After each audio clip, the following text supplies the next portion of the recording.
Assalamualaikum warahmatullahi wabarakatuh dan selamat pagi. Untuk hari ini kita akan membahas kecondongan dan angka baku, di mana kecondongan ini biasanya disebut dengan kemencengan atau ketidaksimetrisan dari sebuah distribusi. Kecondongan ini sebenarnya terdiri dari 3 metode, yaitu metode Pearson, Bowley, dan Moment. Tetapi untuk kali ini kita cuma fokus pada metode Pearson. Dimana untuk metode Pearson sendiri rumusnya yaitu SK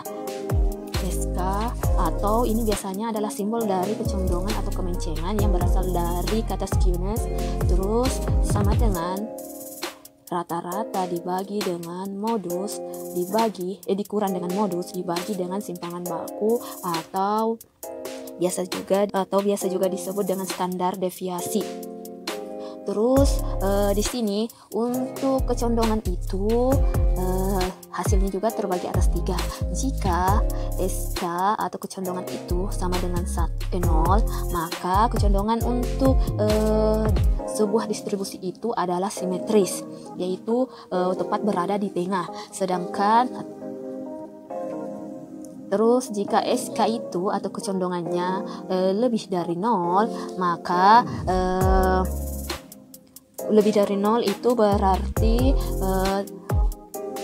kurva atau kemencengan dari sebuah distribusi itu adalah positif, atau biasanya kurvanya itu kemencengannya ada di sebelah kanan. Terus selanjutnya untuk kecondongan atau kemencengan yang kurang dari 0, maka kemencengannya itu adalah negatif, atau kurvanya nanti itu kecondongannya itu berada di kiri. Jadi nanti kita bisa lihat pada kurva yang akan kita buat. Terus selanjutnya angka baku. Angka baku di sini juga biasa disebut dengan Z-score, di mana Z-score adalah tingkat data penyimpangan dari mean dalam suatu standar deviasi, atau bisa saja langsung ya, Z-score sama dengan ini jumlah dari nilai variabel dikurang dengan rata-rata dibagi dengan standar deviasi atau simpangan baku. Atau untuk lebih disederhanakan, jadi Z-score sama dengan jumlah dari simpangan dibagi dengan standar deviasi. Selanjutnya kita lanjut pada contoh soal. Di sini kita dapat lihat contoh soal untuk data tunggal. Ini adalah contoh soal yang saya gunakan pada pertemuan yang membahas tentang modus. Diketahui bahwa N adalah atau banyak data adalah 9, dan untuk modusnya sendiri, modus kembali lagi pada definisi modus adalah data yang paling banyak muncul atau paling banyak digunakan. Di sini kita lihat data yang paling banyak muncul di sini adalah 34, di mana 34 itu muncul sebanyak 4 kali. Jadi untuk modus data tunggal kali ini adalah 34. Terus selanjutnya untuk mencari ini kecondongan atau kemencengan, ya kita harus mencari yaitu rata-rata dan simpangan bakunya atau standar deviasi. Untuk selanjutnya kita mencari rata-rata. Rumus rata-rata itu sendiri adalah jumlah dari nilai data atau nilai variabel itu sendiri terus dibagi dengan jumlah banyaknya data atau N. Di sini jadi diketahui jumlah dari pertama kita jumlahkan semua ini dan memperoleh nilai 232 dibagi dengan N adalah 9, maka rata-rata yang diperoleh adalah 25,78. Selanjutnya untuk mencari S, kita menentukan rumus simpangan baku. Pertama-tama kita melihat jumlah atau banyak data yang ada.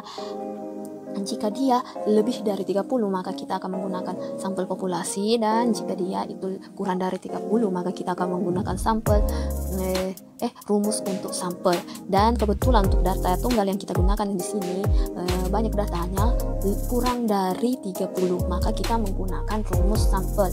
dengan metode biasa. Jadi rumusnya adalah akar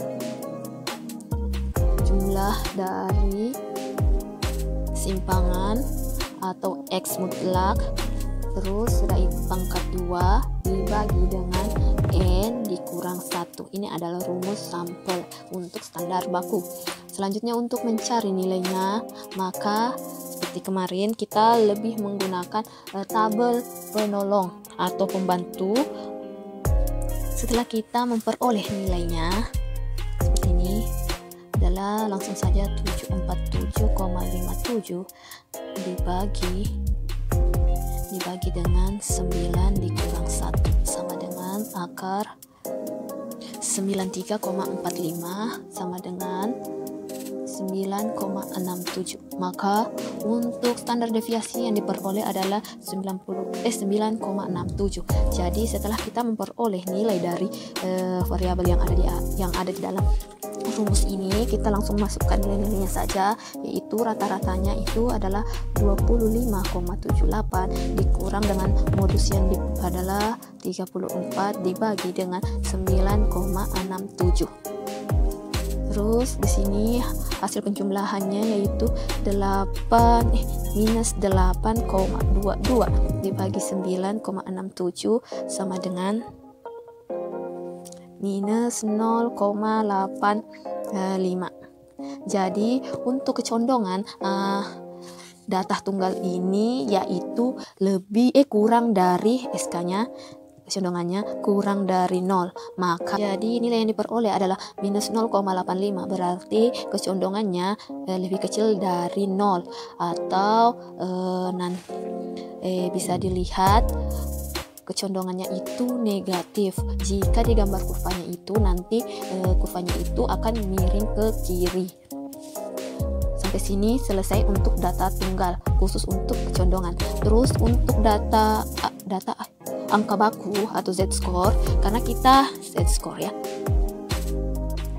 karena angkanya telah kita peroleh semuanya, maka kita langsung saja jumlahnya 234 dikurang dengan rata-rata adalah 25,78 dibagi angka baku simpangan baku adalah 9,67, maka jumlahnya adalah 21,53. Terus sini kita dapat lihat nilai Z-score yang kita peroleh. Selanjutnya lanjut contoh soal untuk data kelompok. Contoh soal untuk data kelompok ini saya gunakan adalah contoh soal pada pertemuan sebelumnya untuk mencari simpangan baku itu sendiri, dimana untuk mencari kecondongan atau kemencengan, kembali lagi SK sama dengan rata-rata dikurang modus dibagi dengan standar deviasi atau simpangan baku. Di sini pertama-tama kita sudah mengetahui nilai rata-ratanya yaitu 74,5. Terus modusnya dimana kita telah mencari pada pertemuan sebelumnya, khusus pada pertemuan untuk mencari modus, yaitu yang diperoleh adalah 77,2 dan simpangan baku itu sendiri pada pertemuan sebelumnya kita memperoleh 7,9.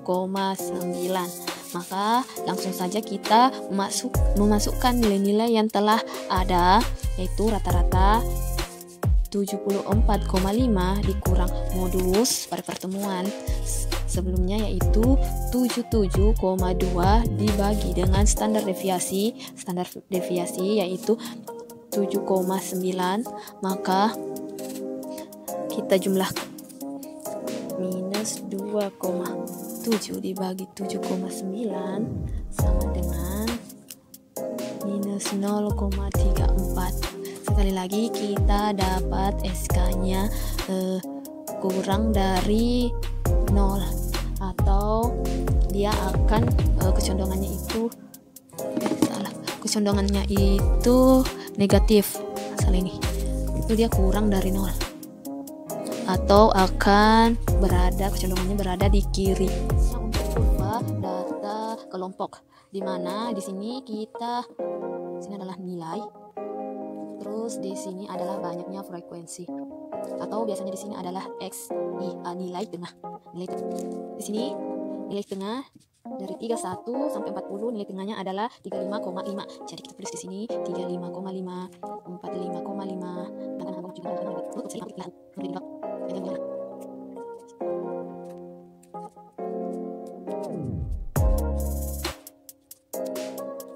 Ini kita dapat lihat hasil akhir dari kurva yang kita gambar sesuai dengan data kelompok sebelumnya. Ini. Ternyata data tersebut menghasilkan kurva yang condong ke kiri seperti ini. Ternyata kalau dilihat itu tidak simetris, mulai dari mungkin titik tengahnya adalah di sini 65,5, di sini dia titik tengahnya di atas. Ternyata kurvanya itu condong ke sebelah kiri. Terus untuk Z-score-nya langsung saja kembali, karena kita telah mengetahui nilai-nilai yang ada, maka langsung saja kita masukkan X-nya, jumlah dari X yaitu yang ini pada tabel F kali X, maka jumlahnya adalah 596,3,5 dikurang rata-ratanya lagi 74,5 dibagi dengan standar deviasinya yaitu 7,9, maka jumlahnya 5889 dibagi 7,9 sama dengan 745,44. Untuk Z-score-nya selesai sampai sini. Saya kira untuk pertemuan kali ini cukup sekian. Assalamualaikum warahmatullahi wabarakatuh.